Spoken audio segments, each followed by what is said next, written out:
Hello friends, मेरे channel स्नेहास world में आप सभी का स्वागत है। आज मैं आप सभी के लिए लेकर आई हूँ मूंग दाल हलवा की रेसिपी। हाँ जी, मूंग दाल हलवा जो कि हमें शादियों में खाने को मिलता है और हम उसका इंतज़ार करते हैं कि कब शादी आए और हमें कब मूंग दाल हलवा मिले। तो उसी इंतज़ार को ख़त्म करते हुए आज मैं ये रेसिपी आप सभी के लिए लेकर आई हूँ।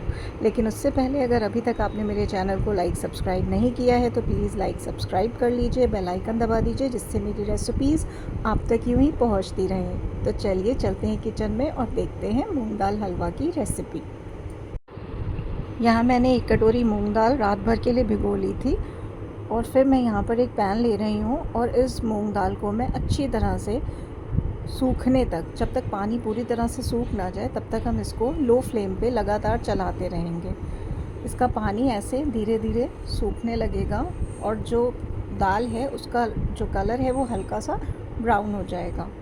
कुछ आप देख सकते हैं, भूनते भूनते ये इस तरह से हो जाएगी और बिल्कुल कढ़ाई पे चिपकेगी नहीं। अब हम इसको ग्राइंड करके साइड रख लेंगे। फिर हम अपनी चाशनी बना लेंगे हलवे में जो डालेंगे। उसके लिए मैं यहाँ पे 2 कटोरी पानी ले रही हूँ और फिर मैं यहाँ पर इसमें चीनी ले रही हूँ 1 कटोरी से थोड़ा सा कम। आप चाहें तो पूरी 1 कटोरी ले सकते हैं, मैं कम मीठा खाती हूँ इसलिए कम चीनी ले रही हूँ। थोड़ा सा इलायची पाउडर मैंने यहाँ डाल दिया है और कुछ केसर के धागे यहाँ मैं डाल दूँगी। फिर हम इसको एक बॉयल आ जाने देंगे। बॉयल आ जाने पर और चीनी घुल जाने पर इस तरह से इसका रंग चेंज हो जाएगा, केसर का भी रंग इसमें आ गया है। अब हम एक कढ़ाई ले लेंगे और उसमें थोड़ा सा घी डालेंगे, 2 बड़े चम्मच के बराबर। इसे गर्म हो जाने देंगे और फिर हम इसमें सबसे पहले जो हमने ड्राई फ्रूट्स काट के रखे हैं उसे हम हल्का सा रोस्ट करेंगे। पहले मैं यहाँ पे काजू, बादाम और पिस्ता डाल रही हूँ और हम इसे हल्का ब्राउन होने तक लो फ्लेम पे चला लेंगे। इसे फ्लेम लो ही रखेंगे जिससे कि हमारे जो ड्राई फ्रूट्स हैं वो जले नहीं। लो फ्लेम पे इसे धीरे धीरे हम जब भून लेंगे तो ये लाइट ब्राउन से हो जाएंगे, कुछ इस तरह से। फिर हम इसको एक प्लेट में निकाल लेंगे। सारे ड्राई फ्रूट्स निकालने के बाद में जो बचा हुआ हमारा यहाँ पे घी है उसमें हम किशमिश डाल देंगे और किशमिश को हम बस लो फ्लेम पे तब तक चलाएंगे जब तक ये थोड़ी सी फूल ना जाए।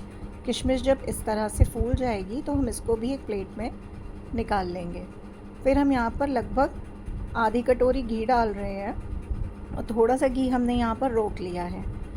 फिर हम यहाँ पर घी गर्म हो जाने के बाद में 1 बड़ा चम्मच बेसन और 1 बड़ा चम्मच सूजी डालेंगे और इसे 5 मिनट के लिए लो फ्लेम पे भून लेंगे।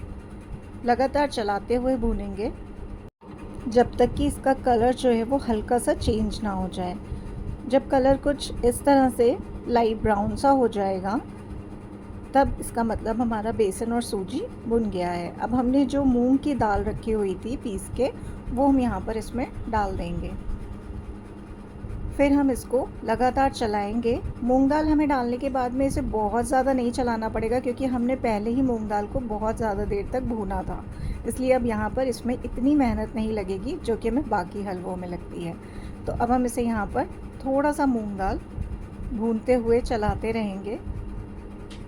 फिर जब ये कुछ इस तरह से घी अलग सा हो के आपको दिखने लगेगा कि घी अलग हो गया है मूंग दाल से, फिर उसके बाद में इसका कलर भी आप देखेंगे कुछ हल्का हल्का सा चेंज भी हो जाएगा।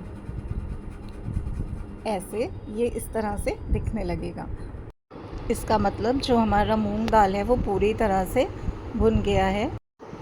अब हम इसको लो फ्लेम पे ही रखेंगे और जो चाशनी हमने बनाई थी वो हम इसे धीरे धीरे चाशनी डालते जाएंगे और इसको चलाते रहेंगे। चलाते हम इसलिए रहेंगे जिससे कि इसमें लम्प्स ना पड़े और थोड़ी थोड़ी चाशनी डाल के लगातार इसको चलाते हुए हम पूरी चाशनी इसमें डाल देंगे। पूरी चाशनी डालने के बाद में हम इसे लगातार चलाएंगे। फ्लेम को हम मीडियम कर देंगे और इसको थोड़ी देर भूनेंगे। लगातार भूनते जाएंगे। फिर हमारी इसकी जो हलवे की कंसिस्टेंसी है वो कुछ इस तरह से गाढ़ी सी हो जाएगी। फिर हम इसको लो फ्लेम करके 2 से 3 मिनट के लिए इसी तरह चलाते हुए भून लेंगे।